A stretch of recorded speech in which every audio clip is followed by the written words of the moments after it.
We often see it. Images of Muslim men. Hairy beard. So why do Muslim men wear beards? And is there any specific regulation on this or not? In Muslim, the concept of beard and hair, it is closely related to according to the teachings of the Prophet Muhammad, as well as showing ethics and personal identity. In general, beard and hair in Islam, there are rules, and there's very clear advice, but it's not always rigid. This needs to go back to history. About the time of the Prophet Muhammad. That's about the 7th century. Then the Prophet Muhammad didn't just grow a beard. He encouraged his disciples to do the same. So in particular, there are legends and Haris. Haris here means the notes. About the work of the Prophet. Haris said to keep your beard long and your mustache short. That the Prophet's teachings are often viewed. Sunnahs are the standard actions Muslims are advised to follow. People say that one of the reasons that the Prophet encouraged to grow a beard is to differentiate between Muslims with people of different religions. There's a group of people in Persia. This group of people have long mustaches and shave off your beard.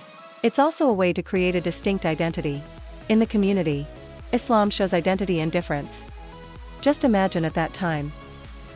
If you see a man, the mustache is neat, but the beard is very long. That's a Muslim. And shave off your beard. Out. The beard is also a symbol of maturity and masculinity. In Muslim culture in particular, Middle Eastern culture in general, a beard has long been seen as a sign of strength and authority. A man with a beard, they are usually considered to be mature. He is responsible to his family and community. Generally speaking, adults wear beards.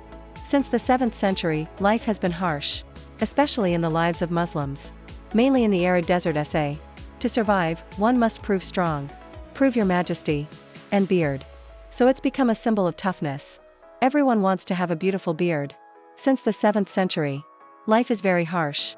Another interesting story about growing a beard is, during the Ottoman Empire, one of the largest Islamic empires in history, back then growing a beard, it's almost mandatory for men.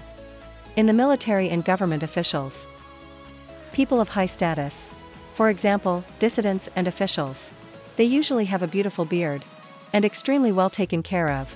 There are rumors that these people have to spend hours, a few days just to brush his beard, in accordance with the standard, so that the beard has clearly risen to new heights. Not only aesthetically, but it's much more meaningful. It's cultural aggrandizement and self-religion.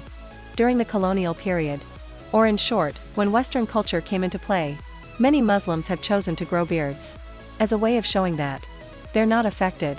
They don't want to be westernized. Westerners are always clear. The hair is also neat. The beard right now become a symbol of religious loyalty and its traditional culture. It's exactly like Sam's tale of the Bar dynasty. In short, the Muslim beard. It's not always mandatory. And hold on to one. Laws that depend a lot on history and culture. In the beliefs and context of society. It can be a norm in some schools, some countries, but with many people, the beard is also a symbol of identity, of the collective heart, of respect for the media, whether or not to let the most important thing, remain sincere and live in accordance with the morality.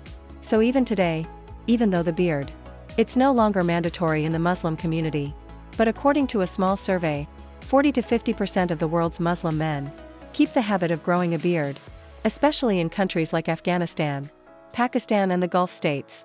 It's not just for religious reasons. It's because they want to show cultural pride. Then, and for some people, beards are style. It's like I has a nice beard at this point. You can also be confident to conquer the women. And this is true. It's also related to different schools. In Muslim, there are many different schools in Islam. Every place has its own idea of growing a beard. Those of the school called Hanafi, Maliki or Hanbali often recommended men with long beards should at least hold hands. That's about 5 to 7 millimeters of gasoline. They seriously don't want to shave a shave. There's a school called the Sapphire School. Is more pleasant. It's not mandatory, it's just encouraging. If there is encouragement, who can get it? If you can't let it go. So in countries like Malaysia or Indonesia, like water close to us, And we're watching their football players play. For example, people aren't too strict with beards either, whether or not everyone decides for themselves. And seeing men with beards, it's also relatively rare. Look general if you are a country that the strict school-based community, the beard is the thing, should do in quotes, and can blend in with the collective, to be seen as a standard Muslim. Even, there are some very special cases like this. For example, in Saudi Arabia, or Afghanistan in the Taliban, to beard was once considered a mandatory part.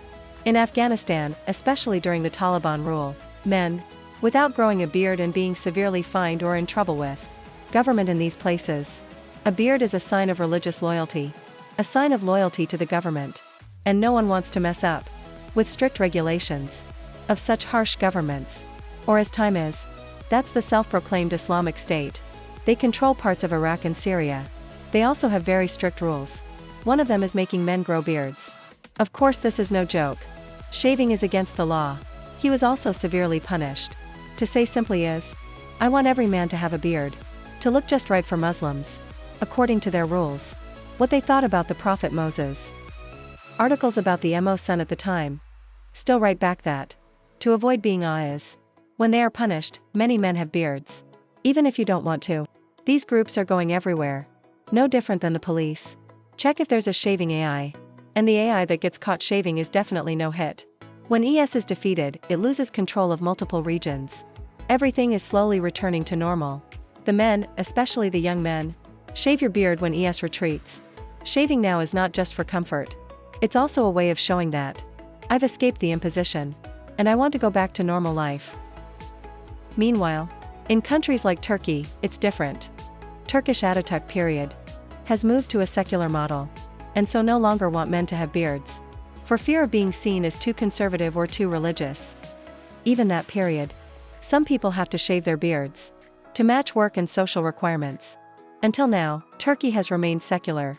Whether to wear a beard or not is everyone's right. This is very different from Ottoman Turkey. Summarize today. Not every country forces men to wear beards. There are people who grow beards out of respect and desire to live according to the Prophet's teachings. But there are people who don't let it be for work, for modern life, and because they're comfortable with faces scraped clean. In places like Dubai, for example, you'll see men with thick beards, like the traditional kind, and people with modern looks, neat and beardless. It shows that society has changed.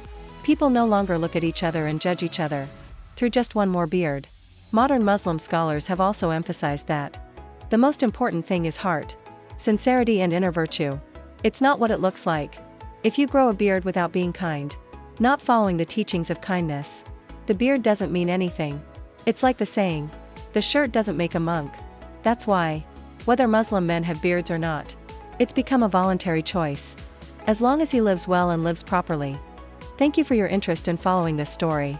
If it's interesting, you can press the sign up button, channels and notification and sharing bells. For now, please say goodbye. Not following the teachings of kindness. The beard doesn't mean anything. It's like, as the saying goes, a shirt doesn't make a monk. That's why, whether Muslim men have beards or not, it's become a voluntary choice, as long as he lives well and lives properly. Thank you for your interest in following this story. If it's interesting, you can press the channel subscription button, and notification and sharing. For now, please say goodbye.